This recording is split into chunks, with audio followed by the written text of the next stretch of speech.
الجنات بحلول شهر الصوم والرحمات والرضوان.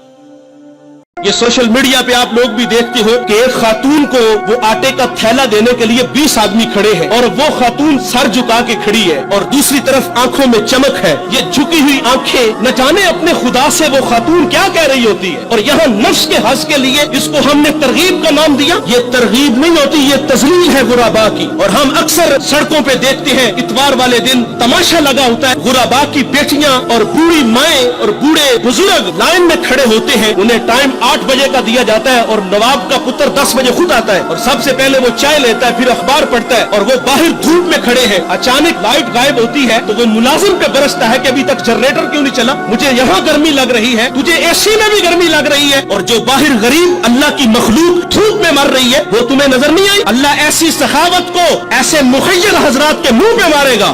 حضرت سیدنا صدیق اکبر رضی اللہ تعالی عنہ کی خدمت میں حضرت عمر حاضر ہوئے. آپ کا دور خلافت تھا اور ایک رجسٹر وہاں پڑا تھا جس پہ نام لکھے ہوئے تھے بیواؤں کے، یتاما کے، مساکین کے، اور آگے معاونین کے نام لکھے ہوئے تھے. اس کی خدمت کے لیے یہ مامور ہے، اس کے لیے خدمت کے لیے فلاں مامور ہے. اور ایک جگہ بیوہ کا نام تھا اور آگے خالی جگہ تھی. حضرت عمر رضی اللہ تعالیٰ عنہ فرماتے ہیں میں نے وہاں اپنا نام لکھ دیا کہ اس بیوہ کی خدمت میرے ذمے. حضرت عمر اس کے گھر میں گئے، دستک دی تو کہا بہن میں حاضر ہوں، جو میرے لائق حکم ہے وہ فرماؤ. کہا کوئی شخص آتا ہے وہ سارے کام کر کے چلا جاتا ہے. حضرت عمر فرماتے میں دوبارہ پھر حاضر ہوا، تھوڑا سا جلدی چلا گیا. میں نے کہا بہن میرے لائق کو حکم. کہا وہ ایک شخص آتا ہے اور وہ سارے کام کر جاتا ہے. کہا وہ کون ہے؟ کہا میں نہیں جانتی، بس وہ آ کے دستک دیتا ہے اور میں پردے میں چلی جاتی ہوں. وہ میرے گھر کے برتن بھی دھوتا ہے، وہ میرے گھر میں جھاڑو بھی دیتا ہے اور مشکیزیں بھی بھرتا ہے اور پھر وہ چلا جاتا ہے. حضرت عمر فرماتے میرے دل میں شوق پیدا ہوا کہ میں اس جوان کی زیارت تو کروں. وہ کون ہے؟ فرماتے میں تھوڑا سا اور جلدی چلا گیا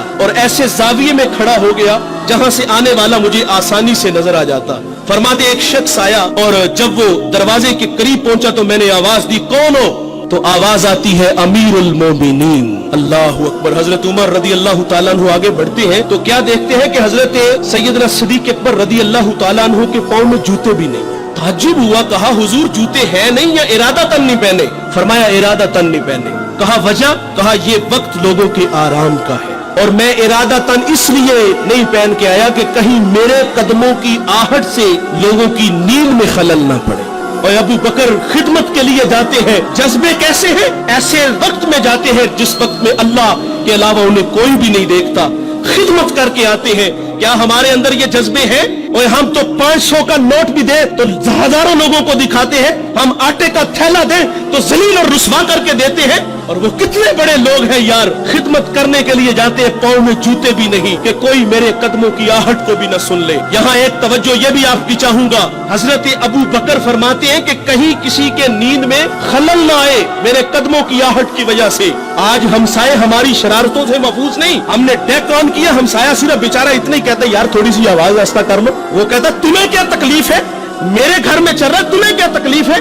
یہ ہمارے یہ رویے ہے صاحب. اور وہ کتنے بڑے لوگ ہیں چھپ کے خدمت کرتے ہیں صرف اللہ کی رضا کے لیے. اور پھر جب حضرت سیدنا صدیق اکبر رضی اللہ تعالیٰ عنہ دنیا سے چلے گئے تو حضرت عمر جو 23 لاکھ مربع میل کا حاکم ہے، پھر وہ ڈیوٹی خود لیتے ہیں، خود اس کے گھر کے برتن دھوتے ہیں، اس کے گھر میں جھاڑو دیتے ہیں اور خود مشکیزیں بھر کے آتے ہیں. اللہ نے آپ کو اگر خدمت کا جذبہ دیا ہے، آپ خدمت کرنا چاہتے ہیں تو اس انداز سے کرو کہ دائیں سے دو بائیں کو خبر نہ.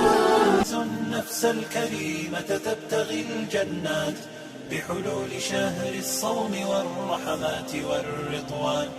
روح تلألئ في السماء تجلل الرحمن وتعظم المولى القدير وتعبد المنان وتحفز النفس الكريمة تبتغي الجنات بحلول شهر الصوم والرحمات والرضوان.